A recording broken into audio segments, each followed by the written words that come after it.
Hello, everyone. This is a great episode. We finally have a permanent name and we talk about the meaning of it for us. All that being said, the volume levels are kind of all over the place. We were still using a single video recording, and Packy was really quiet, so he can be muffled by others at times. Going forward, we're going to record our audio separately to hopefully have better quality and balance. But for now, we hope you enjoy the episode. So, how are you guys doing? Uh, Better than last week. Yeah, Yeah, sorry, we less cut you off. COVID. How much better do you feel? Like what percent? Oh, I've been just under 100% better for like 3 days now. Nice. So yeah, COVID. I only had like 2 really bad days. My girlfriend's had it much worse than me. I was gonna say 2 days seems pretty short from what I've heard. Yeah, it was. Well, It's we were also because we here. know the exact opposite end. True. Uh, I mean, but everybody I know usually lays you low for like anywhere from 4 days to like 10 days. Yeah, it that's wasn't what too that's what I've heard too. From Greg like knows I've just just been enjoying my vacation.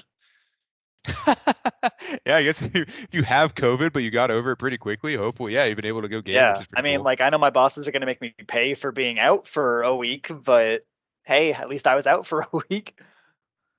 That is pretty nice. That's fair. It's kind of like, sick days as kids in high school, whatever. Like I loved being sick because it was like I just gotta stay home and play games. Well, and then like I don't know, did your parents ever do this? The whole like, oh well, if you're sick, you shouldn't be playing games thing or whatever. When I was younger, yes, for sure. Like when I was like in middle school. Yeah, Packy's like, no, my parents No, just didn't give a fuck. no, not at Was all. I guess like when you're sick, you're not gonna do anything. I guess like if I had homework or schoolwork that like I have any parent, they'd be like, yeah, you need to do that shit, and you cannot do anything else until you do that. But no, like I watch TV all day and play games all day. I played my Game Boy for like 8 consecutive hours. yeah, no, that was the life. Which so I mean, I used to occasionally call out sick from high school and just play WoW, and everybody knew because I would never ever get sick on Tuesdays because Tuesdays is when they take the servers down. It would always be a Wednesday or a Thursday. I definitely did the same thing where like if there was something like that, it's like if I was it's not that I would like not fake sick on those days. It's more of like if I was like, whatever. It's like, oh, because okay, sorry.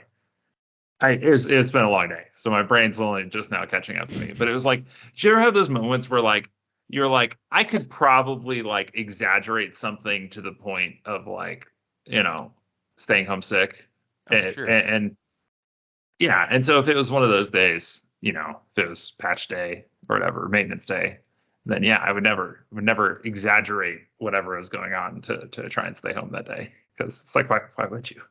I'm just Ah, gosh. I'm never sick and I never was as a kid either. So like either I was sick enough to like be sick and I was home, and then those were the rare instances when I was younger, at least my mom would be like, yeah, you need to be like maybe watching TV is okay, but you cannot be like upright doing something. But Yeah, okay. So super far yeah, super that's far kind of what I'm between. talking about. Yeah. By high school, like again, I'm never sick, but by high school if I was that sick, she was like, you're home, it doesn't matter.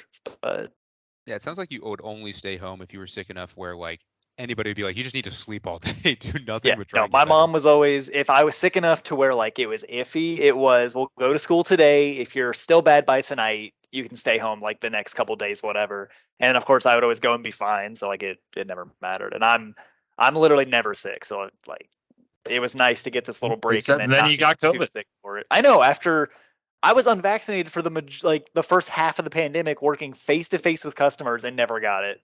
And I was unvaccinated because I was not essential. And now that I have all 3 shots, I finally got it. It's about That that is time. a really cute cat, by the way. I'm just like that cat Cute looks camera. very happy. Lets you see her very well.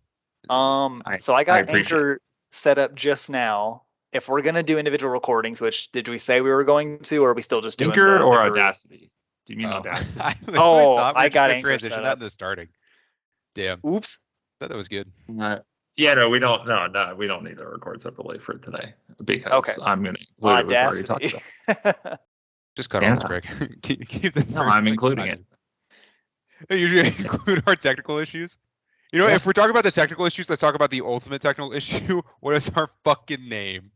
Do you guys want to Is hear that it? one of the surprises? I do. Is I'm that one so of the curious. It's surprises gotta for be. today? Because you didn't tell us in the text chain. He didn't tell us. Hello, everyone. Thank you for coming to our gaming podcast. We didn't have a name, then we were called Party Chat Cast, and then we were TBD named again. And I'm happy to say that welcome to Jetpack Swords, a casual gaming podcast where we talk about whatever the Hey. fuck we want to. Not bad. Not bad. It's We're picking unique. that For as our the- name. Let's they should know why. For the it's an episode planned around it. So you know how I like to do like kind of, we can call it a current events segment at, the start of these. So yesterday or 2 days ago, sometime in the past couple of days, 343 released. They've been doing this, like, I think it's every week, this like Halo Infinite Forge update. And so they showed the scripting parts a couple days ago or yesterday, like I said. And oh my God, it looks so good. Like it looks so unbelievably phenomenal, right? I'd Like, seen none of those updates before this one. This is the first one I'd seen just because it's so different, right, from anything that's ever been in Forge. Like it adds so much possibility to Forge. yeah, they had For sure. scripting right in Halo 2 Anniversary and Halo 5, but like the user experience of it is just so much better now. Like it just not even just the user experience, right? Like the user experience combined with obviously what you can actually do. Like it looks phenomenal. Like I mean, like it is. It's a game engine, right? Like honestly, the tool they showed, right? Like the node graph, I think is what they called it, the node graph. It looked better than like the tools that exist in Unity, right? Like it looked so good. And so I'm so excited for it. So Patty, did you watch it? No, I just saw the Reddit post essentially that said they had added bots and scripting. That's basically what more I saw. informed people. Yeah, more informed people in the comments talking to both like why, talking about all the possibility. And of course, oh man, what was the top one? Oh man, it was like we'll finally see. It was some scene recreated perfectly in Forge. This is all I've ever wanted. I mean, it's what people are going to make with this is spectacular. Mm-hmm. And what I'm going to make with it is it's not going to be Jetpack Swords because there's no jetpack in Halo Infinite, but I'm going to make a swords map and it's going to be super fun. Maybe it'll be grapple swords. I think what'll actually happen is probably you'll spawn with the sword and probably thrusters, and then I'll probably put grapples on the map along with like the campaign swords as, like little findy power-ups, which is what I did in Halo 5. Because I liked your Halo 5 map a lot. I was gonna say the weapon variants in Halo 5. So if you put the fucking bullshit rocket launcher on the Hey, are you implying I will actually finally learn how to design a map. You literally did. Yeah. Literally did and did it enough to where other people figured it out. And it's just ruined every it. single map you made. I definitely don't hide mongoose, put them into walls, and let people climb up hidden walls to get out of the map and grab a rocket launcher that is laser guided. Every map you made was a bully map. Like was a way for you to bully other people. I never played a single custom Halo match with you that was not a bully game. I never did one where the first time I thought it was an equal setting. At least a lot of the other ones, and specifically I think that's why Jetpack Swords, where all this came from, and easily the Forge game that we played the most, and just that big hangar with everybody starts with a jetpack and swords and their grenades littered throughout the map, but you just flew around and attacked each other. And then that one, the rocket launcher was just in the dead center at the very top of the ceiling. Yeah. So you would just go there. But it was Jetpack Swords, so we ended up at top of the ceiling anyway. It was not that hard to get to.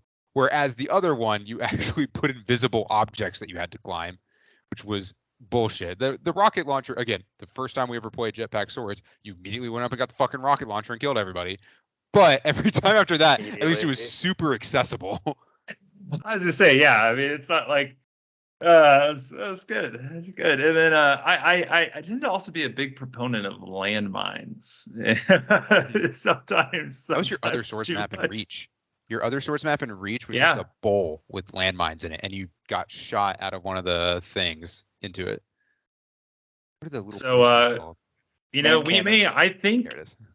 Yeah, I think I might have. So when they put Reach in Master Chief Collection, I'm fairly sure they pulled maps that you had up. No, I'm almost No, they positive. pulled it, but you checked this and you don't have it. Oh, fuck.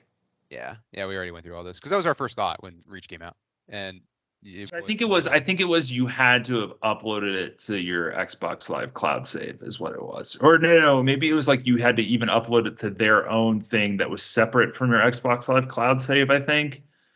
I don't know. I'll pull up Master Chief Collection and go look. All I 'Cause remember I'm is you curious. did have some custom maps on some games. I can't remember what they were, but you didn't have, Jetpack Swords. Jetpack Swords again was the very first one that we thought of. I think we already recreated it though. I think the two of us recreated it in Master Chief Collection. We definitely created a new custom map. I mean, it had to have been Jetpack Swords. Why would we have made anything else? Remember the other one I really liked was laser tag. Wait, that wasn't mine though. That wasn't mine. That was just the Yeah, one that was from the another really internet. cool one that we had that we went back to a multitude of times. But yeah, so yeah, I finally decided we are Jetpack Swords. Because I just think it's a fun name. It's just fun. I don't know. Like it's relatively unique. It's fun. It's easy to say, and It's ours. most importantly, what'd you say?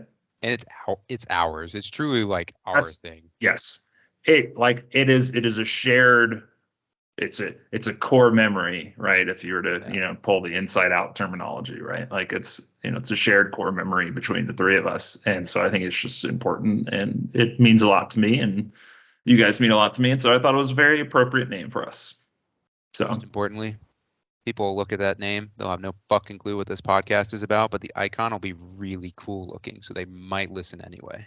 Literally, that was also half of the thought. Not half the thought. That was like 5% of the thought is like, you can make a cool icon for Jetpack Swords, right? Whereas like some of the other stuff we talked about, like it's much harder to do. That being said, my little like Easter egg is if for anyone listening to this, like, oh yeah, for a year from now, our other names I'm going to use, or some of them I'm going to use as episode titles in the future. That's really clever because then they will understand what our podcast is about. Because all of those are very gamer names. Oh, simple, man. Fuck you. It's a description. Can you read, Packy? Can you read the description of the podcast? No, people don't read. People don't read in general. They're only going to read the name. No one has ever read the description of a podcast, or very rarely. Yeah, probably not. But yeah, so we're called Jetpack Swords. It was a formative experience for us. Like I said, there was the infinite showcase of scripting and bots, and so like the stuff that stuck out to me was like, hey, it looks fucking phenomenal. Like just flat out, like general summary, it looks great. Like. And like some other stuff that stuck out to me was like the weapon variant stuff is going to be so much fun, right? The like having an assault rifle that shoots like 30 skewer bullets at the rate that the assault rifle shoots or whatever, like it's going to be hilarious. Like it's going to be so much fun. And then I think this isn't specific to Forge, right? But it's just kind of like a nice thing that came in Infinite is like having bots for custom games will be very interesting too.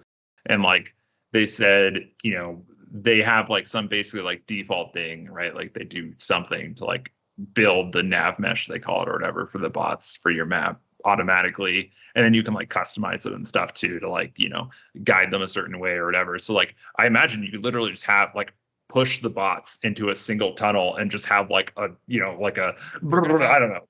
You're going to have bot skeet shooting. For sure. That's going to be one of the first maps that comes out. For sure. Yeah, no, dude, duck hunt with bots. Yeah. Like bots just like passing by windows and stuff like that in a building, and everybody has sniper rifles and is on an individual team besides the bots, and you just fucking snipe at the bots. No, so like that's gonna be it's gonna be so much fun.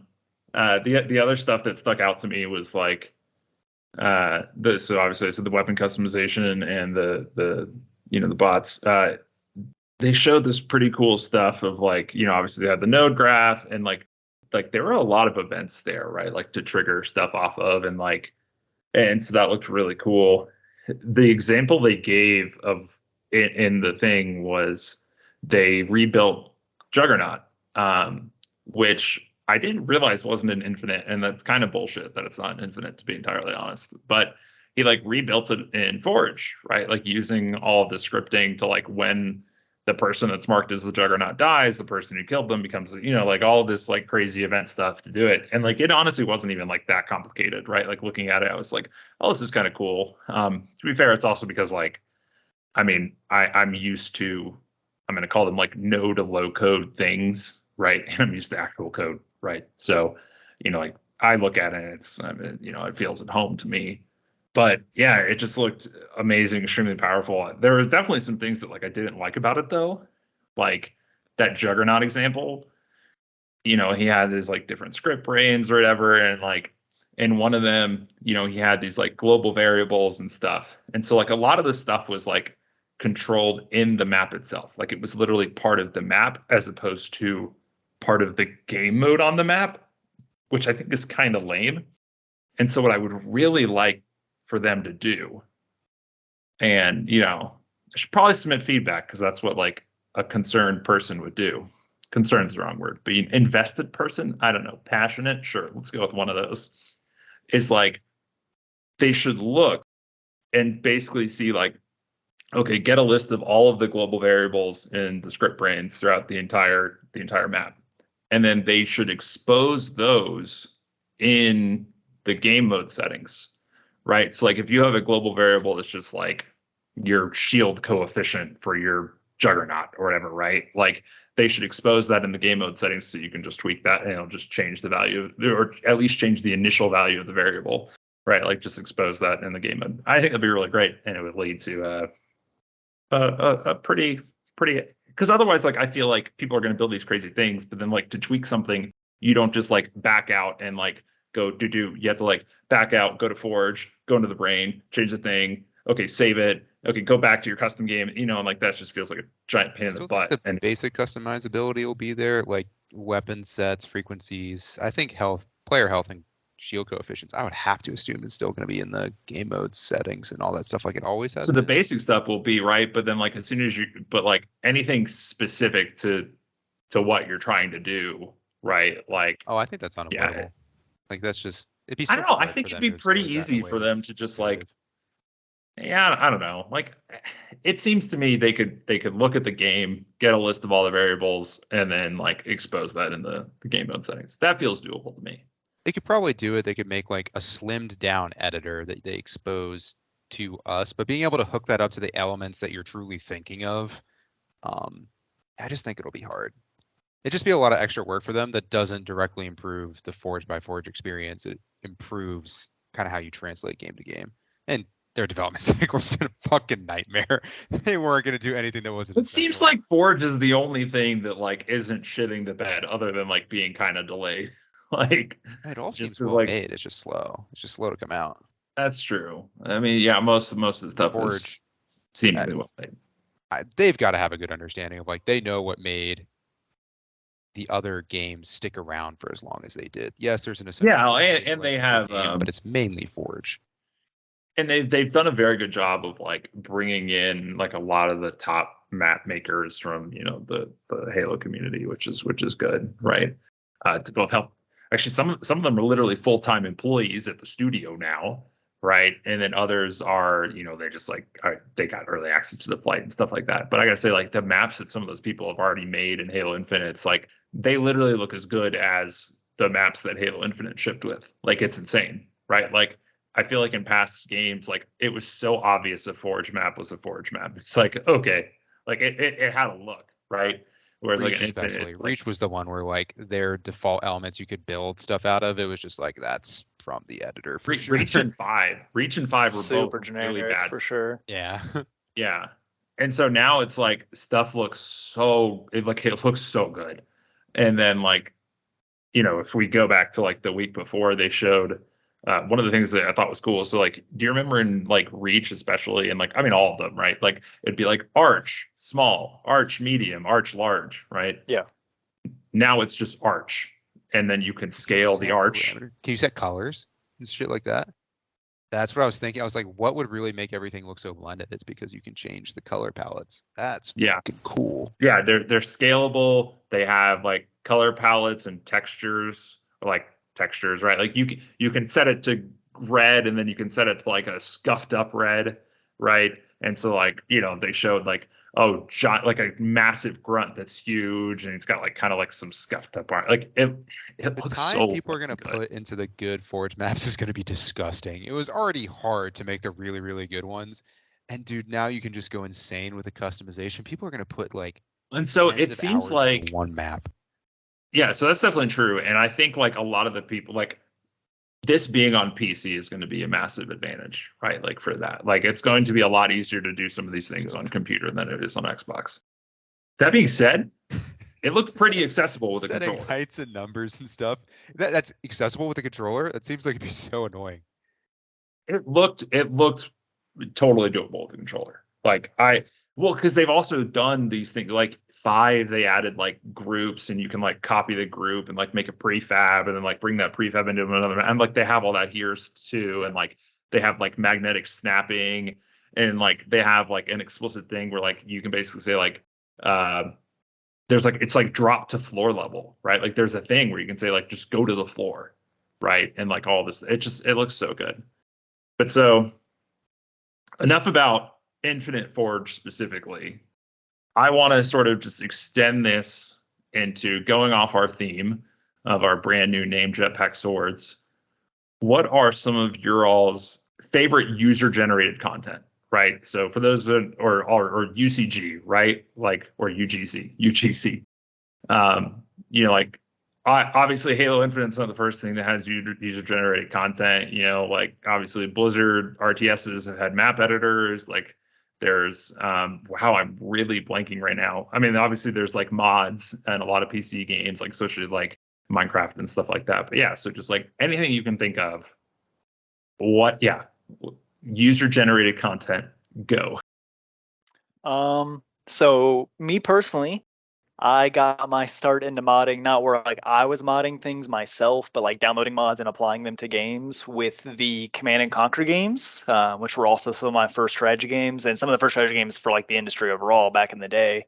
But I played a lot of mods for Red Alert 2, and then when I got Command and Conquer Generals, which is a fantastic game in that series that has not gotten a sequel yet, and probably never will because Westwood and everybody's gone. But I downloaded so many mods for that game. I honestly downloaded enough mods as a child for that game to eventually corrupt my disc copy and not be able to play it anymore.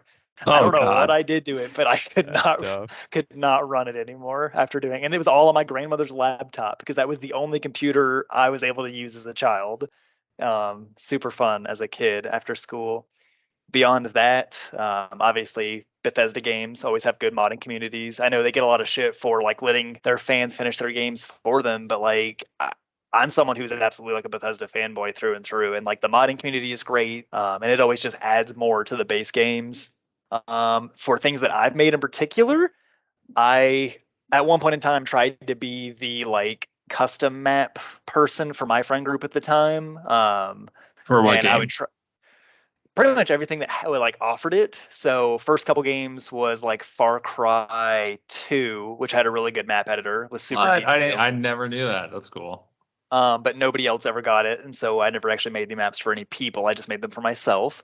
And then Halo 3 did a little bit, but that was like a little bit before like the friend group started playing games like that. But Reach was really the one that we all played and that I was pretty decent trying to make things with. I think I made maybe like 5 maps that were all like halfway decent.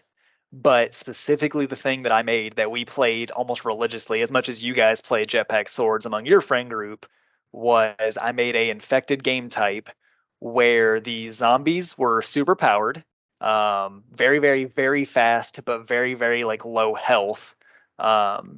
And they had the roll, like the dodge roll ability that was in that game that was specifically supposed to be like an elite ability for the elite race, but you could also give to the Spartans in multiplayer. And so they were extremely fast, had extremely low gravity, so they could jump really high, and they could roll, which means that they could roll so fast that the impact of them hitting a player would kill the human player instantly.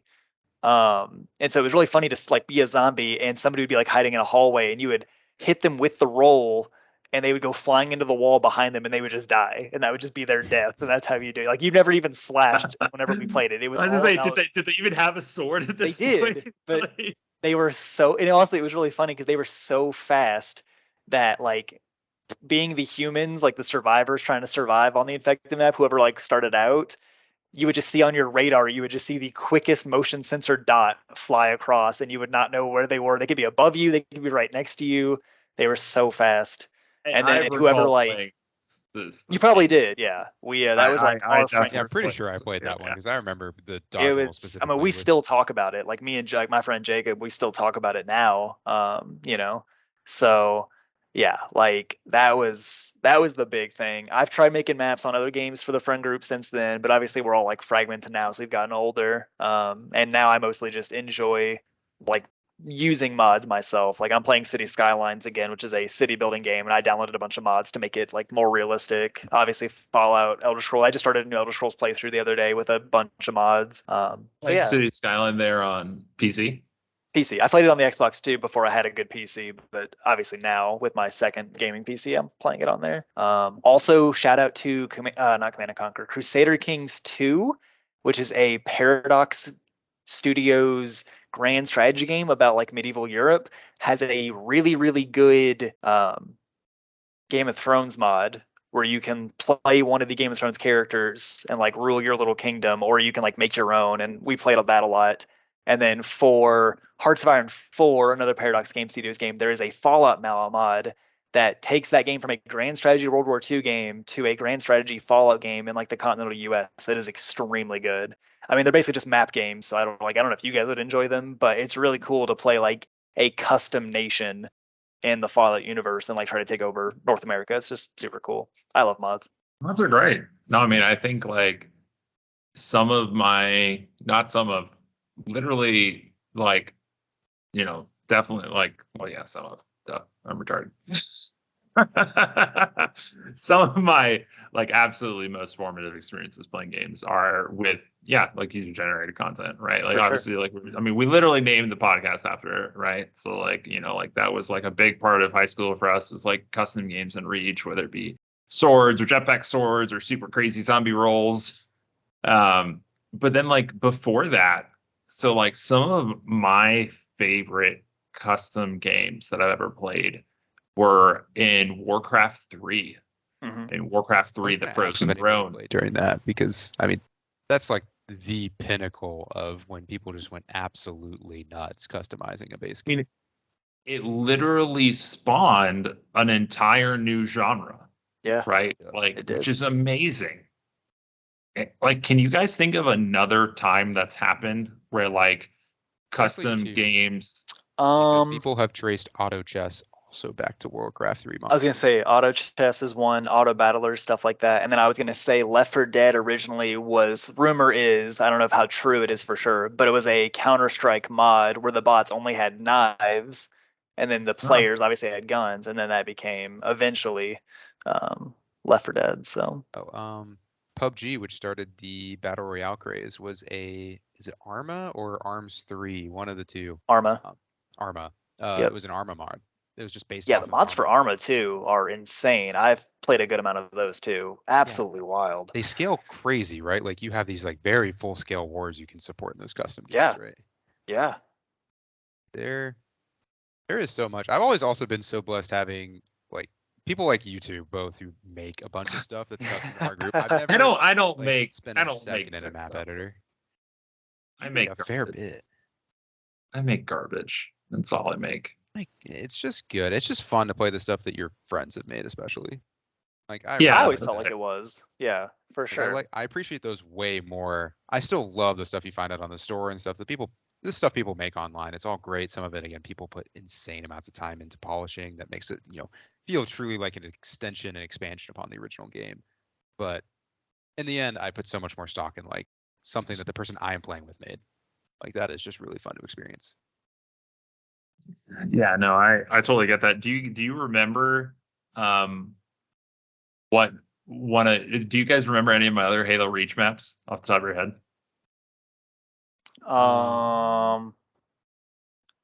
There's one in Remember particular I'm once thinking where of. we would spawn in and you would already be spawned where the rocket launcher was, and literally we would spawn in and we would like a die max map. instantly. I think that's a max map, actually. Oh, you know what? I know the Feels one like a you're max thinking one. of. You're thinking of the one where you would bounce up and down on the bouncy platforms. Oh Bouncy yeah, spot! that one was pretty Another good. fucking map where you hit a sniper with this teleporter that took you there, so you could go sit dead still and fucking skeet shoot at the people who were on the bouncy. Hey. So Yeah. no, to be fair, if I recall, it was literally just a random chance to spawn there. It was a random chance. You're right. Yeah, so it was completely fair and equitable who ended up going there. You had a limited amount of ammo, and then you would obviously like then take the teleporter back down. But I fucking loved Bouncy SWAT. Like, oh my god, Bouncy SWAT was so much fun. I'm totally gonna try and recreate it. I built several more. I remembered another one that I made in Halo Reach, which was a King of the Hill variant where the hill moved every single time somebody scored it. So the second you would touch it, it would move, and it was randomized locations. And I basically made a. Do y'all know like really old school dungeon crawlers where it's like a 3D like map like interface, but it's one square tiles. Like there's modern ones, but it's based off like a really old design. It was basically that kind of map where it was like a bunch of equally sized squares built into like a labyrinth kind of shape, and the hill was the same width as those squares, and so it could appear on any of the tiles essentially. And you spawned in with randomized weapons. The hill would move every time you touched it, and it was a random move to where it would go. And literally, so in Halo Reach, whenever you catch the hill, it says hill moved, like the announcer says it. So it said hill moved the entire match, just on a constant loop because it was always moving. So funny. Reach came back out. Somebody made a video making fun of that, where it was like, it was hill control. It'd be like hill controlled, repeatedly. Yeah, I can't even imagine that on your fucking game so mode. funny. Your game mode would just be every 5 seconds. Another thing we something like that's going to be so good in Infinite. Yeah, dude, I'd love to play yours in Infinite. Like that'd be a really both of your roles, but specifically that King of the Hill map sounds really goofy. It'd be really. No, yeah, I was gonna say like once they add Forge, I will 100% re-download Infinite and play it more. Like once I have something creative to do with it, that'll pull me back in. Yeah, no, I'm glad you guys remembered game for Forge or for custom stuff, because there will be few other opportunities to ever talk about this game, and I don't want to gush about it too much. But Rivals of Aether has a great community-supported workshop where people made custom characters. It's very, very good. So were those like full-blown mechanics and everything? Yes. People added new mechanics. That's amazing. That's so amazing. I love that. Give you massive control. Not like, I don't think as groundbreaking as some of the like stuff that you can add, like passives and stuff like that is really what I think of with like less noticeable effects. Different ways that people can move around and hit each other is more or less their new mechanics, new hitboxes, stuff like that you could design. But I'm trying to think of a good example for multiverses, like something like Morty's spaceship, I think is something that you would really struggle to make in Workshop. But people went nuts. That's fair. Like people made some cool stuff. Mostly the memes are what got most of the attention. It was hard to not match up against Ronald McDonald. He was absolutely busted ass broken. But there's some pretty cool ones people made that just kind of expanded on the original character list that I really liked and were widely accepted. And I think they've heavily considered adding in a couple of them. I remembered another game series before we jump into whatever's next or whatever the next topic is specifically, but the Little Big Planet games 1, 2, and 3. About this. Oh, good. But the Little Big Planet games was something that obviously the campaigns were great, had a ton of user-generated content, the things people can make, which by extension, if you look at that company's like most recent game with Dreams, people literally are making other entire games in Dream. Like what people can do in Dreams is insane. But I made like a level or two in Little Big Planet to play with, Jacob back in the day. But yeah, that game's tools, especially the third one with like, because it had scripting and everything too. And then obviously now Dreams is insane. Yeah, I was gonna bring that one up because they had I think they shut down the servers or something like that to Little Big Planet 3, and people really lost it because they were gonna lose like the ability to share share and play. Yeah, I think I remember that announcement. That's sad. Yeah. It's both sad, but also like when they were talking about doing it was so many years after Little Big Planet 3 released, and it was really indicative of like the user generated content kept people around and kept people engaged and kept people really still wanting to keep it for a really long ass time. for because sure. they had the way to do it well. That reminds me, Little Big Planet and Dreams reminds me of, I doubt either of you ever played it, but did either of you play Project Spark? I remember it. I never played it. Actually, Yeah, it was an Xbox first party one, very similar to I think those, right? And it was interesting. Like I don't think it was fundamentally flawed, but it wasn't like perfect, but it was like I played around with, I don't know if I ever tried to create anything in there, but I definitely played around with like some stuff that other people had made, and like someone, or like as part of like their like, hey, look at what you can do here. They made like a Conquer game in Project Spark, which That's was cool. kind of fun to Yeah. play on. I mean, it didn't have the obscene profanity of Conquer, so it wasn't fun. So was it but really a Conquer game? it wasn't really a Conquer game, but it was still, I don't know, it was still fun. I was like, okay, yeah, this is cool. Like people can make things here, but obviously it never took off, and it's clearly dead now. Yeah, no, like the Dreams especially, like made me think of that. But yeah, no, like user generated content is so we've obviously talked about Forge and Reach, and like that was a big part of high school for me, for us. Yeah. So before that, I mentioned Warcraft 3, right?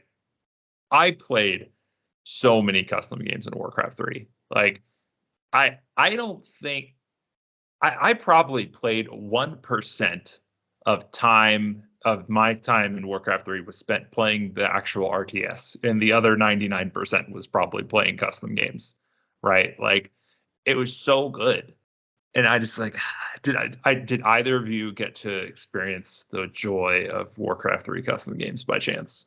no, I'm not a dinosaur. I super big strategy fan, so I only ever played Warcraft 3 for like the base game and like the expansion. I never Well, I mean, touched to be fair, like Warcraft they were 3's. good. They were good games. Oh, I know.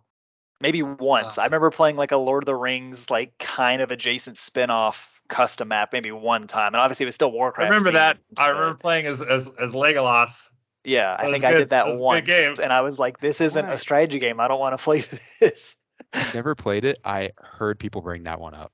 Like I've Yeah. heard of that specific one from Warcraft 3 is the Lord of the Rings mod. I mean, like, so obviously there's Dota, right, which Mhm. became League of Legends, and Heroes of New Earth, and Heroes of the Storm, and obviously Dota 2. Which is the entire MOBA genre, right? Yeah, overall. Obviously then like definitely remember Lord of the Rings being up there. Another big one was Footman Frenzy. Footman Frenzy was always really fun. That was just like you had four corners and you just spawned units at your thing, and I think you could like upgrade obviously your base and your units, but they just spawned over time. And then you just had to like send them into the middle, right? So there's just a frenzy of footmen in the middle, and then you'd obviously try to take out the other people, right? It's so good. But so my two favorite games in Warcraft 3 custom games, and one of them I'm actually wondering if it spawned a genre. I don't think so. I think the genre probably existed before it. But one of them was called Winter Mall Wars, which was a tower defense game. But so what was cool is because the wars part was it was two sides, right? And so you built your tower defenses, and then you were also you had to choose to either spend your gold on units to send to their side or on towers on your side. And I think obviously I think if you sent units, it increased your income. So like you wanted to do that, but then that was risky because obviously they might get units through. But so it's so good. Also then because like I remember you would build paths, right? Like a lot of tower defense games these days, there's a path that the thing walks along and you build towers around it. And the way those games worked in Warcraft 3 was you built the towers and the towers were building the path for the units, right? So like you build the classic was the spiral. You'd build the spiral, and then at the center of the spiral where they have to walk all the way around that centerpiece, right? That's where you'd put your melee tower, right? So your swords master would be there and you'd slash the shit out of him while he had the biggest time. You'd put the frost tower slightly before it to slow him down so the swords master could beat the shit out of them. I love that game. Winter Mall Wars was so good. And then my other favorite genre, I guess it's a genre, I don't know, of games in Warcraft 3, which like someone actually was going to remake this. There is a Kickstarter for it. I saw it. It looked like duty, so I didn't contribute. And I'm sorry, person, if you're watching. Maybe you were just too early for me to see it. I don't know. But there is this genre of games called they're tag games, right? And so they had sheep tag, tree tag, and then my actual favorite was Tag Your It. But so like I think sheep tag was the first. And so it was essentially just like you had 8 sheep and like 4 wolves, or obviously whoever was hosting the game could determine the number, I think. Right. But so the sheep go off, they build these bases, and essentially the sheep was 1 unit big and the wolves were 2 units big. So you'd build your farms with 1 unit in between so you could run through your grid, and the wolves had to break down your thing to get to the sheep. And then if they got a sheep, they became a ghost in the center and the other sheep could go save them. And it lasted like, I think the games were like 25 minutes and the sheeps won, or obviously if the wolves killed all the sheep, then they won. And so like, it was so good. It was so much fun. And I got so good at like the pro strat was, you would build a diamond, right? So like that was how you would expand across the map quickly, is like, instead of building an actual just grid of farms, you would build your farms in diamonds. So the corners were still 1 space wide and the sheep could run through it, but the wolves couldn't. So that was how you could expand very quickly. And then you'd go back and fill it in later. And they had like, special farms and like towers to like slow the wolves and attack them. And like, it got so crazy. They added like powers and all this stuff later on. And then like tree tag was like basically that, right? But it was like your little treants, I think is what they call them. Ents. I don't know. Sure. You're an ent. Right. And so you would build your shit in the trees, and it was very similar. Right. And then there was just the like Warcraft Warlock Infernos were the like equivalent of the wolves in that game, and they come busting down the trees. And it was just, it was a blast. Oh, and then actually, then the other pro strat in sheep tag was if you had a corner of the map where there was a cliff or whatever, you'd build yourself into that corner explicitly, and then you'd build a farm on top of yourself, and that was called jumping, and you jump the cliff, right? And so like, the wolf would come in and get you into the corner, you jump the cliff, and so they had to be smart to have the other wolf waiting on the side of the cliff waiting for you to jump it, essentially, right? And so it's just, oh my, it's so good. Those games were so good, and I loved them so much. I want to go play them all the time. I should see if that guy's Kickstarter is going anywhere. There's no way you do. If they gave you that custom game today and you played it, you'd hate it. You'd be like, where? I don't think so. I really don't think so. I really don't. There's a couple you would still like, but you wouldn't like it. You wouldn't like it nearly as much as you liked it then. It's just, it's so I don't. So Winter Mall Wars, I would not like as much as I liked then. That's 100% true. But Sheep Tag was like very active, and like I think my only problem is I don't think I could build farms. And it's just so different, right? Like I guess the other games you could find similar but better versions of those games, whereas Sheep Tag, I can't think of any game that's really reminiscent. I literally cannot. And if someone is listening to this and they know of it, leave a comment or some shit. Like I want to find. Like I said, someone's doing a Kickstarter of like an exclusive Sheep Tag game. The only thing I could see that's a little bit similar to that in the modern sense would be the asymmetrical like 1v4 horror games like Dead by Daylight or the Friday the 13th game. Yeah, and they just don't they don't hit me the same way. No, for sure. They're very different, yeah. Vaguely similar in the sense of, you've got some like mostly powerless players versus something that is more powerful, and you're just trying to like escape or hide or find a way to fight back or whatever. That's the only modern thing I could think of. Oh, I actually just remembered there's one more tag one called Tag Your It, and I'm not gonna like bore you with the details of it, but I am. You pick the thing at the beginning. It like there was like crabs and all these other things and like animals or shit, and you picked which one you were at the beginning.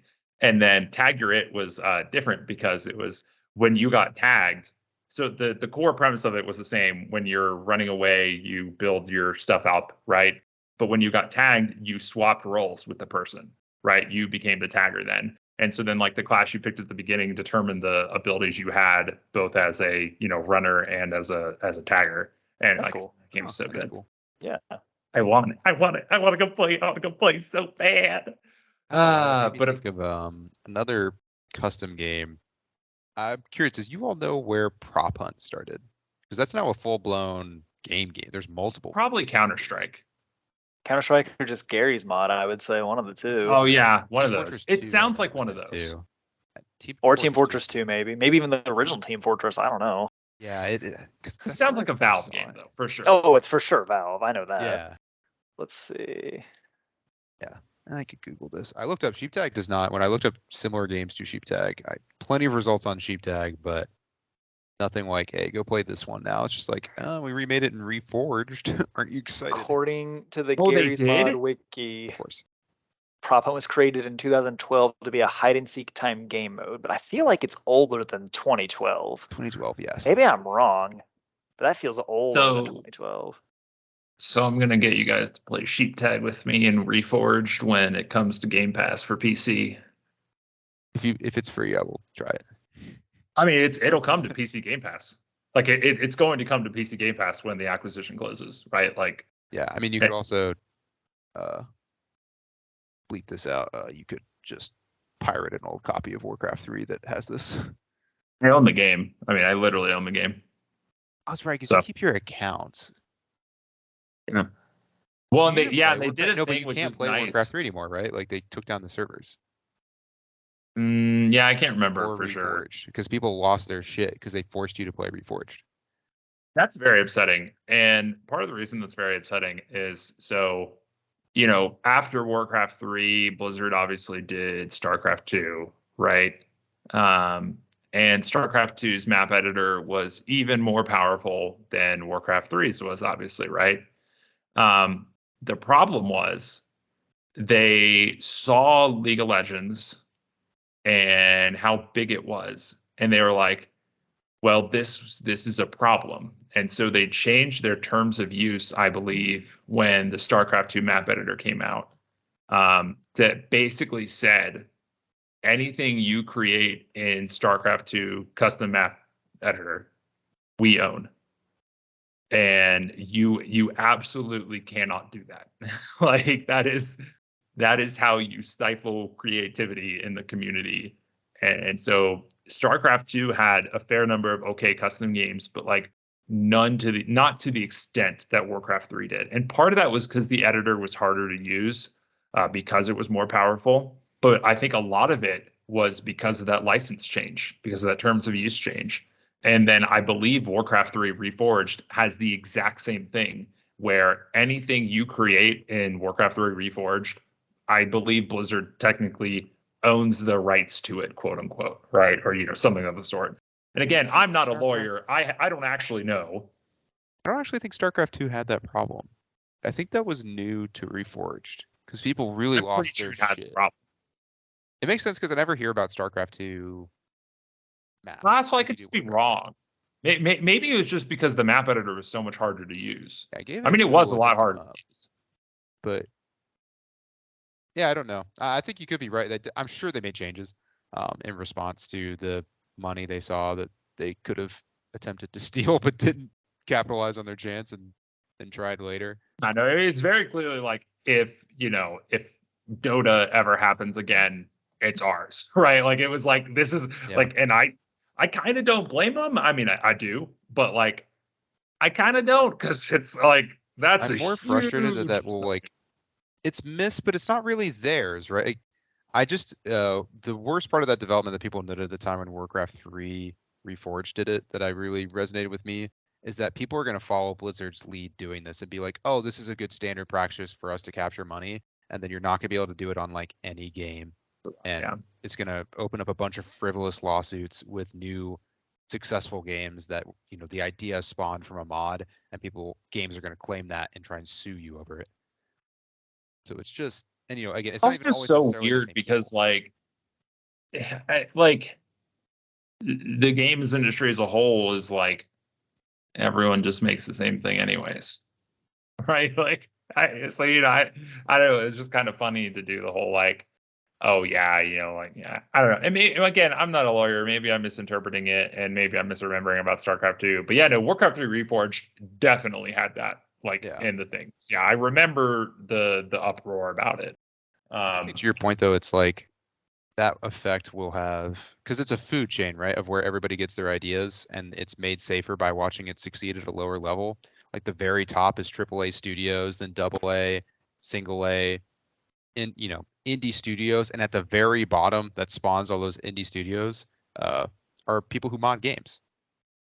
Like that's where all That's these fair. ideas and that experience comes from. And if you make it unpopular to mod those games, people don't build that experience and become the what's the word, the factory for those initial ideas that you can that pool that you can from. Okay, this is interesting as I'm Googling this, trying to figure out if StarCraft 2 had that restriction. I'm seeing a thing, and let's see, this says it's from 2018, and I don't know if it's still there, but the title of this article, and so don't take this don't take this with a massive grain of salt. It says StarCraft 2 finally gets a store for player-made maps, which again ties into the we own it, right? Like you're not allowed to do this on your own. You have to distribute it through our store so that we get 15 or 30% of the sale.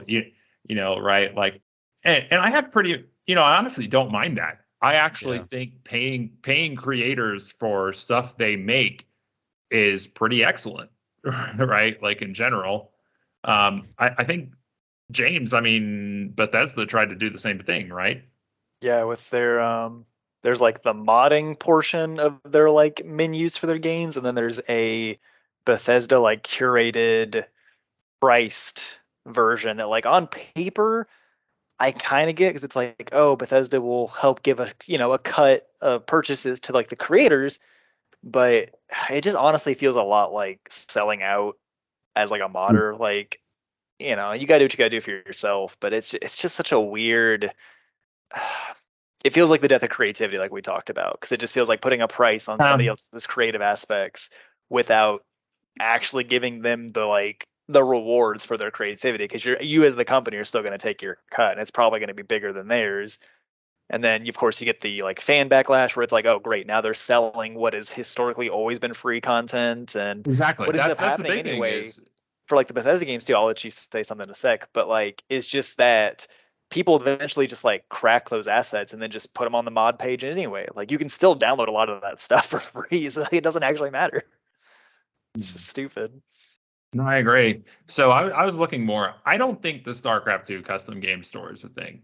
Like the fact that I Google it and the only thing I see about it is an article from 2018 makes me think that like it doesn't exist. That being said, that idea exists. I do think it's like not only the death of creativity, like James was saying, it's like it can change the modding community's mentality from passion projects to this is work. Like this is work where profit is to be made. Yeah, it really changes kind of how you approach it. I think the best example of this, and how we have talked about custom games for 56 minutes and not mentioned the kings, the gods of the gaming community right now in terms of making custom user-generated content. One of the most profitable games, if not the most profitable game in the world, Roblox. Roblox too. Roblox is almost entirely user-generated content. Yeah. Just doing exactly what we just described in the most abusive way, where like it is all user-generated and is user-sold, but the company takes something like a 70% cut, and the 30% you get is in like Roblox's currency. It is insane what they do. Look it up. There are wonderful overviews of this on YouTube of like how it's like the Roblox sweatshops as they describe it. I know. I'd forgotten. So I mean, Minecraft has obviously there's Java Edition and there's a ton of mods in Java Edition, and the only reason Java Edition still exists is because of user-generated content. Yeah. It is because of people who want to keep using these mods that people have made for free and available on CurseForge or whatever like that, right? And that's literally the only reason it still exists. And quite frankly, I wish they would fucking kill Java Edition already and just only have Bedrock. Like, I mean, yeah, everybody wants that, but like, they are the gold standard for like how mods can be good. Like, well, so then I want them to expand. So they've already started to like expand what's possible in Bedrock, right? So like I got my laptop this year and I went onto some Discord server and I downloaded some things, and they were just texture packs. They weren't mods, right? But they were the texture packs for ray tracing, right? And so I went and downloaded those, dropped them in the folder, and like even though this was like from the Microsoft store, right? Like I downloaded it, still just dropped it in the folder, or maybe it was like you do it in the game. I don't remember, right? But like Bedrock Editions already has some level of like I can go to some random website, download something, and import it into Bedrock Edition, right? Like that already somewhat exists. I think they just need to expand on it more, obviously, and then just finally kill Java Edition.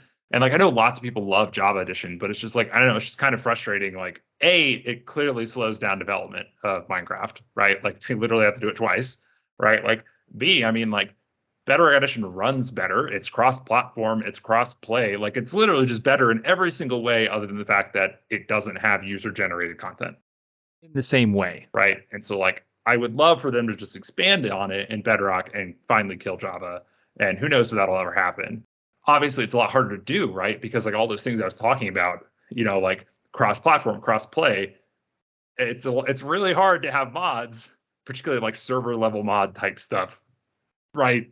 In a cross-platform, cross-play game. Like that's very difficult to do, obviously. So, but beyond that, then they do the marketplace now, which seems a lot less predatory than what you described with Roblox, right? Like I think the marketplace, they actually like vet the stuff, and I think they actually pay the people in real US dollars. I don't think they pay them in mine coins. Like, Cut is like really reasonable too. So like, and I think that's super fair. Like I think that's perfect. Like I get that a lot of people like they grew up with free mods, and it's really sad to see stuff that used to be free now costs money. But like I don't know, like as long as the cut that the person that the place the developer is taking is like reasonable and a fair bit of it is going to the actual creator of the content, like I'm okay with that for the most part. I mean, obviously if I have to go pay to use like recount and WoW, then I'm going to throw a hissy fit, but like the WoW ones are actually the most, they're literally required. This example, they're required to play the game. Them, they're like they cannot be that fun to develop. Like they just it's because it's usually like essentially statistical analysis that they're like presenting a UI for, and nobody will ever give you a cent.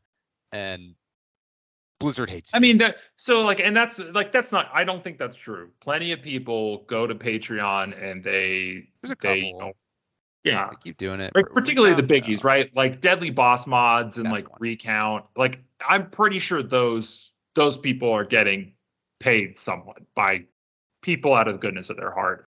And as long as that works for them, then like that's great. That makes me super happy. Obviously, like a lot of WoW stuff in particular, it's just like, Blizzard, can you please add it into the game? And thankfully, they're adding part of it into the game with Dragonflight, right? Like they're doing the whole like the action bar, I think, rework. And so like I think stuff like Dominoes and Bartender won't be needed in Dragonflight.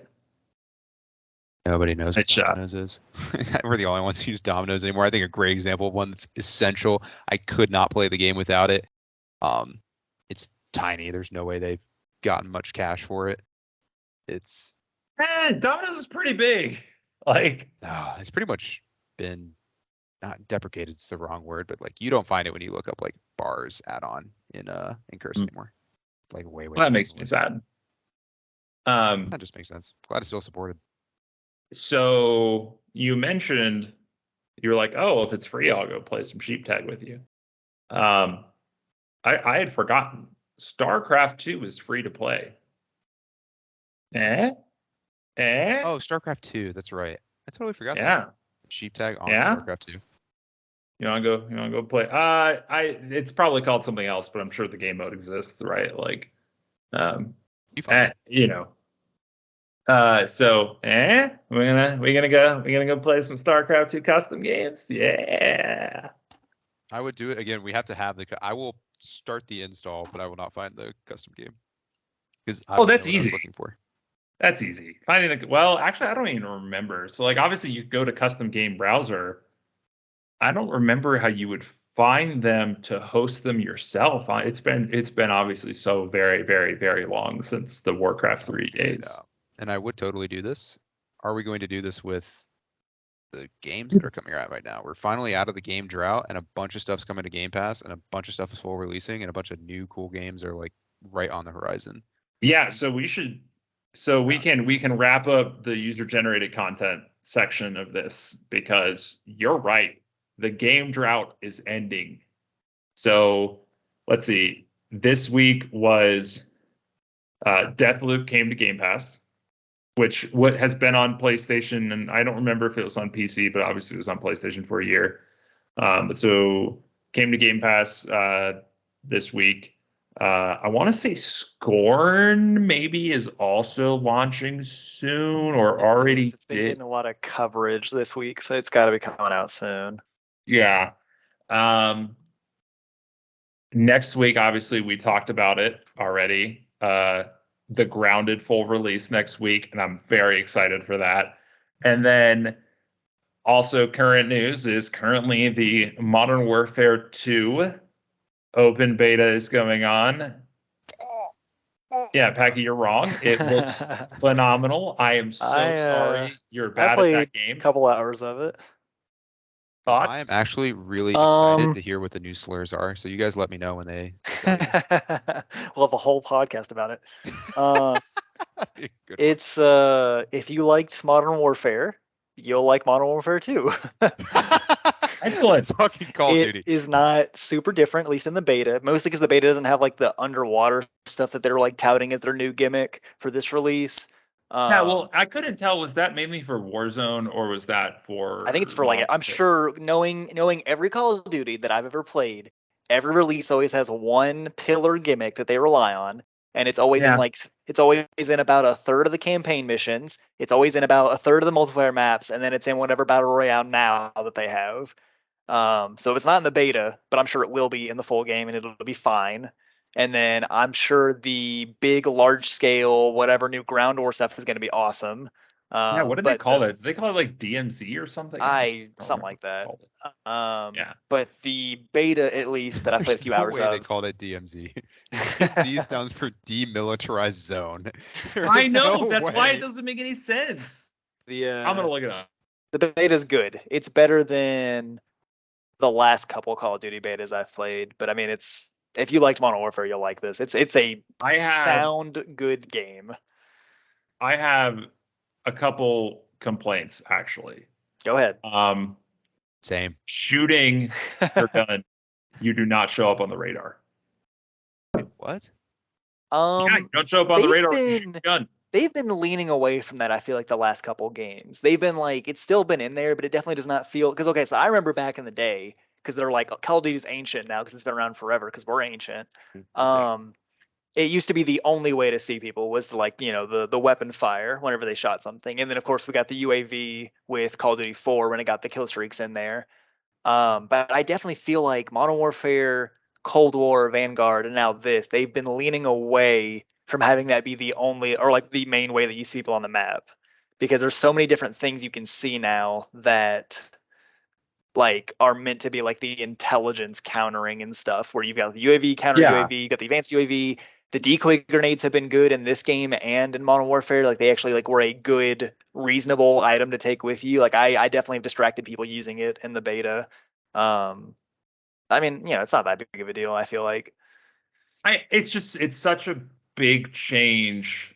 I don't know. It'll be nice to not be forced to run a suppressor, I guess. That's true. Who too. knows? I mean, hopefully it'll get more builds, right? More build variety. It is literally called DMZ, by the way. I was gonna say, I think he's right. I think it is called. It's literally called DMZ. I think it stands for demilitarized, though. No, it definitely stands. Them picking DMZ is definitely like either unintentionally funny or I think more likely a deliberate troll. Because that's what it's fucking called. I don't know what to tell you. Can I counter one complaint before you get into your other complaints real quick? Not even countering it. I just want to say something that's really cool that I liked about the game. So the PS5 obviously has the haptic triggers and feedback with their wonderful controller, which I did not expect any games that are cross-platform to use it, because why would you as a developer put in the resources that only maybe half your audience is going to have? Maybe half. Hopefully it's easy is the answer. Well, Call of Duty has it. Playing the beta, it's Yeah. already integrated, and it's actually like, I mean, I love the PS5, the DualSense so much, but it's actually really well done. And I'm not going to say it feels real because I've personally never fired a gun. Has not marked that off my list yet. But what's really cool, that I thought at least, is when you aim, you can do a really light pull on the trigger to aim, the L2 for the PS5, and it's really quick, right? Because you're barely pulling down the trigger. But when you do that, the pulse on the haptic is way stronger, and it actually can throw off your aim a little bit since you're not pulling as tight. Or you can do a full pull on it, and it'll hold the aim, and it'll reduce that pulse that you're feeling from the gunfire. But it takes longer, obviously. Like, That's like maybe cool. like a millisecond. But for something competitive, that could matter. Yeah. It doesn't matter for me. It's just a cool little, like, quirk basically, because I love the haptics on the controller. But I just thought it was a cool. And honestly, all the guns felt a little different in how they did the recoil, not just in terms of like the It's also visual, good, yeah. using the sticks, but in how they pulsed with the haptics a little bit, at least in the beta, which I thought again was just a cool. I'm a absolute sucker for detail and internal Yeah. consistency with detail, as someone who loves world building, and stuff like that is super cool to me. So I always Maggie, thought you were as going much to say as something. as much as it Sorry. would affect your aim, I think no, it just builds on what you were saying. I can't imagine being like a predominantly shooter player and picking Xbox over PS5 specifically because of haptics. It makes shooting feel so good, and Oh, then I know. the It's difference between trigger great. pulls adds so much more control over what you can do. I imagine it'll be really, really good, especially of the Call. If you were going to play Call of Duty, it seems like they do haptic right on PlayStation 5. Oh no, I was probably going to get Modern Warfare for the Xbox, and I'm probably going to get it for the PlayStation 5 now, because I did not expect Yeah. it to have the haptics. Yeah, I mean it that sounds pretty phenomenal. Like for sure. Plus you could just get it for PS5 and then play it on Xbox later when it comes to Game Pass. Yeah, exactly. True. So Crazily, I just have to confirm this. I would have let it go otherwise. It does stand for demilitarized zone. They're just stealing Escape from Tarkov. And it's just an insane, that little tiny bit makes sense where you're just trying to run, kind of fits the concept. Just an insane name for a freaking Call of Duty game. it's really weird. It feels like we ran out of the easy names. Now let's just throw ideas at the board and see what maybe sticks. What's a cool idea? War crimes. That's what that is, by the way. If you go into a demilitarized zone and shoot people, you are committing a war crime. They haven't been shying away from it the last couple releases, so. True. Can I say one other thing that I did not like about the beta, or at least about the game? They're adding a third-person mode again, which is visually very cool. And they've had it in other Call of Duty games before. I remember playing it on one of the I other think the Modern last time Warfares. was Modern Warfare 2. Yeah, that sounds about Hey. right. And it's Yeah. fun. It was not in the original Modern Warfare 2. I don't think so. It was in one of the Actually, Modern Warfares, they at least had 3, third-person team tactical. because I definitely played it in one of the old Infinity Ward ones. It was either 2 or 3. Yeah, I don't remember which. But I think 3. I'd never remember there. I was surprised they had third person at all. it is really weird, as someone who does play a good amount of third-person shooters also, being a big fan of the Ghost Recon games, even the modern ones, which aren't as good. But basically what they do is it's third person, and when you aim, you are still in third person, but zoomed in, down the gun, but not down the iron sights, right? And then you can click in one of the sticks and it'll aim down the iron sights for that gun, which is a good Cool. way to mix in having first person and third person. And it means that you can choose if you want to have the more tight sight picture, but still be able to see further. But whatever. It just gives you more options. Modern Warfare does not have that middle step of having the increased third person zoom. It is for third person while you're running around, and you can still hip fire. But the second you aim, it cuts into the first person, just like normal Call of Duty. And the delay between the two is the worst. Is that something that you think zooms that all the it'll way get better? in. I don't. They really just need to have the Ghost Recon third-person shooter system of having the option for being able to aim without it being the full first person, because those matches are makes sense. so weird to play, because you can even tell other people don't know what they're doing either, because it's a really cool, it's visually really cool, because obviously their character models are amazing. Modern Warfare 2 looks gorgeous, but man, it is really frustrating. I'm as a whole, I'm very excited for the game, right? Yeah, it'll be Like, good. I think It'll be good. it looks great. Warzone looks good. They're doing the whole like split circle thing, which I think will be really cool, and 2v2 gunfight will be really cool. And then obviously like this DMZ thing, like that. I mean, yeah, let's give it a go. Let's see how it is. Like I I'm think just waiting for that's like, something to bring back the Titanfall 1 niche of having like the AI all over the map who are yeah. like And so well I voiced and like hopefully this is good interactable like and that. stuff. I love Uh, Titanfall 1. it's so good. Yeah, so I'm very excited for Modern Warfare 2. So separately, or no, so back to like one of the reasons I think I'm hesitant about the suppressor thing is so apparently they redid the sound engine in this game, and apparently it's phenomenal, like super excellent.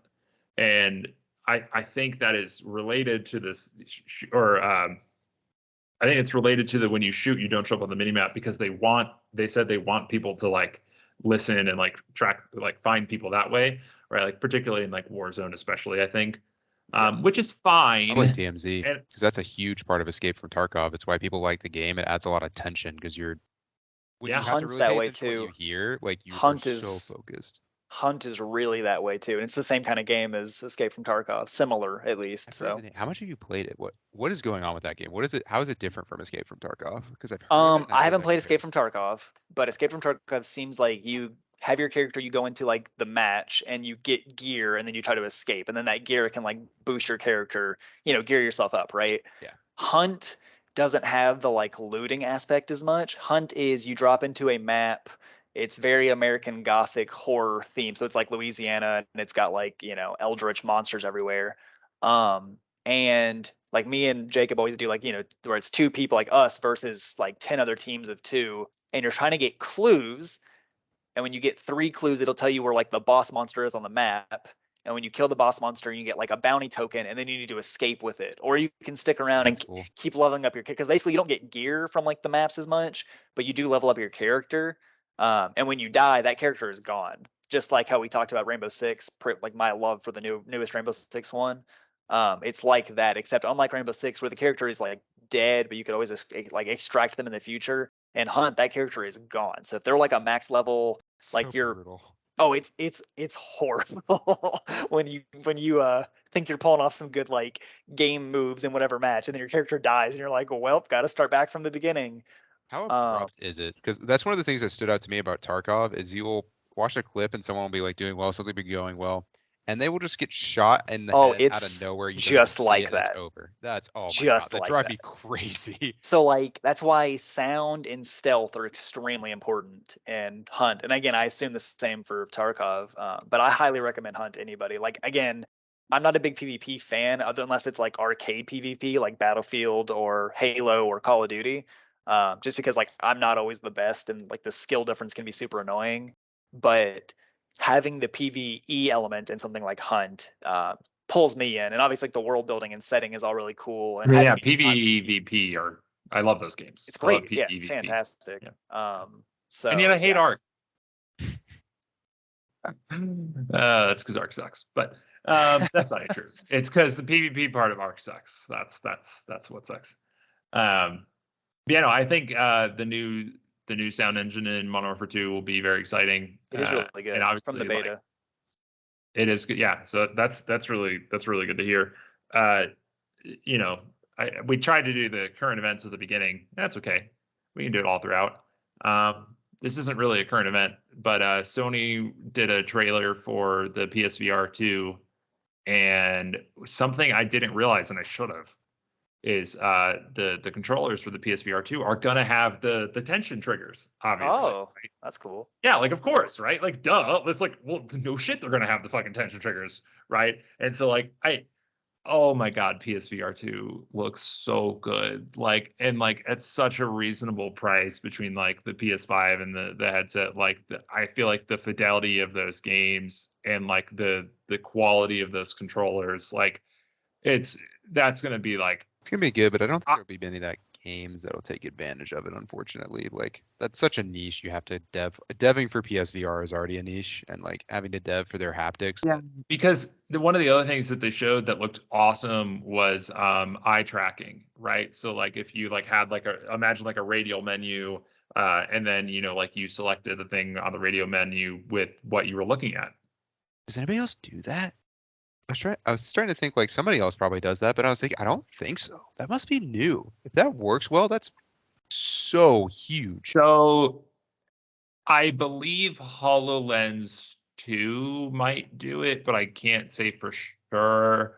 And actually, that might just be if you're looking at it, but also that's entirely different. That's like a $3,000 device that's like meant for businesses. Because I've seen like, I'm sure everybody's seen a funny video of someone who like has eye tracking on as they watch the video. So I've seen that. So the technology's there, but it definitely looks loose. If somebody, I never even had that idea for VR. That's really clever.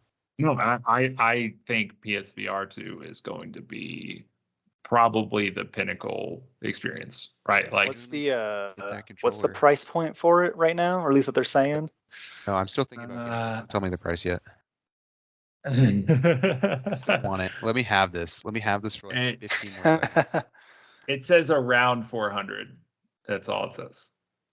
It doesn't have a price. Again, I just can't imagine. Terrible. Those are two huge features that have to be difficult to implement well in a VR game. Maybe not haptic as much. Haptic a little more basic, but like. Because they're already doing that for the game, right? Like they're already doing the tension triggers for the game itself, right? So like getting it in PSVR is easy at that point. It's different because that's like the engineering side. The engineering side, it was a no-brainer because like, for exactly the reasons you described. But the software engineers, the people who make the VR games, aren't porting over what they're doing for regular. Not even the same companies, and like they're not porting over what they're doing for regular games. I mean, some of them they are, right? Like. I mean, No Man's Sky is literally No Man's Sky, but in VR, right? And like, they support PSVR? They showed it in the PSVR 2 trailer. I guess they do. I can see that. That's a good example. And I mean, like, and so like that's literally the same game. I mean, obviously Resident Evil did it. Like, there are plenty of times where it's just like they just add, or like Star Wars Squadrons was like that's the game. It's not like they made a game it's not like they made a VR game. They just made a game that would also work in VR, right? Or actually, I think for Star Wars Squadrons, it was actually they made a VR game that would also work outside of VR, was actually Star Wars Squadrons. So like I think a lot of the times, like the tension trigger stuff will actually just kind of be like a freebie. And I think I'm very excited to see what comes of PSVR 2. I think it'll be very interesting. I think it will. Particularly, for like for the price, I think it'll be the best. The only other thing I can even like imagine being close to it is the Vive with the finger tracking specifically, right? Like, and Quest 2 does like some level of finger tracking, but it's surprisingly good. So, original Quest has it too. Yeah, so that's surprisingly good. Surprisingly aware of where your fingers are when you're like playing with it in front of it. People so literally just moving. So I'm sure the Vive might, or I don't, is it even the Vive? I don't even remember what it is. The one I thought HTC made the Vive. Wasn't there one? You said the name that I recognized. I was like, yeah, that's a VR controller or VR headset. I have no idea if it has the feature you're talking about. I gotta look it up. HTC, I'm pretty sure. So Valve made one. Valve made the Index, right? The Index. Apparently the Index is really good. It's literally the Index fucking fingers, right? Yeah. They made it to support Alex. Yeah, and good old Boneworks. Yeah. And yes, like I wouldn't be surprised if like maybe like you might still get like higher quality with the Index and like a really nice PC, but like I said, I think value-wise, the PSVR 2 is going to knock it out of the fucking block. Like, it's going to be phenomenal, I think. I hope my paranoia is misplaced. I just hope games like Beat Saber will go back and update their games to make use of it. It'd be nice. Yeah, I mean, if nothing else, you'll get which actually, excellent segue. Beat Saber user-generated content is the reason Beat Saber is so successful. I mean, it's the reason. Well, I mean, it's an extremely fun game, period. Yeah. Right. But like the reason it took, so it's very successful now on its own because it took off. But the reason it took off is because of user generated content, right? Like if people weren't making custom songs for that game, then not as many people would have been playing in the early days. Not as many people would have been streaming it. It never would have gotten the boom it got. And so like now, they have a ton of DLC now too. And, like it's on its own. Beat Saber's great. On the PSVR, Beat Saber would be great. Yeah, you won't get custom songs, but it'd still be great. Right. But like, actually, yeah, like I literally don't think it would be as successful as it is today without user generated custom songs back in the day. Right. And so I think it's a very interesting example. Thinking of it, if you saw a clip randomly of Beat Saber online today, there's a 0% chance they are doing one of the default songs. Because I remember I saw it early and I saw that's not true at all. That I knew. Oh no, there's no way. I'm pretty sure. No, it's because they have a couple of packs in particular where like a Crab Rave, right? Like lots of people play Crab Rave and it's like do. And then not only that, Pop Stars. Like so many people play Pop Stars because like obviously from League of Legends, people like it. It's a good song anyways, right? Like there are tons of clips of people playing Beat Saber that aren't custom songs. Those clips exist, but those aren't clips that are coming out today because those clips are being generated by the dedicated user base and they have all moved on from the regular songs. I don't even think that's true because they do both paid track packs and occasionally free ones. And like I'm trying to think of the name of the thing. There's a person who's making songs for it and they're just like notoriously hard, right? So like a lot of the clips are like from that one, which is a song in the game. They're just like notoriously hard songs that are like super difficult to do. I had to go look this up because it was really bugging me that I couldn't remember it. The song I was thinking of is Spin Eternally by Camellia, and it's actually just part of the game at this point as part of the original soundtrack for. And so like I said, I actually think today in its current state, like Beat Saber could lose custom songs and continue to do just fine. Whereas like if it didn't have custom songs 2 years ago, it would not be where it is today, which I think is just very interesting. And yeah, that is like one of the sad things about playing it on PSVR, obviously, is you don't get custom songs if you want them. So, but yeah, user, custom content, it's everywhere. It's the moral of the story. Soon we'll have to pay for it. We already had to pay for some of it. Yeah. Sure. I did one other random thing. I just kind of thought it was interesting. So the time we were talking about mobile games, I mentioned Logitech had some dedicated handheld leaked.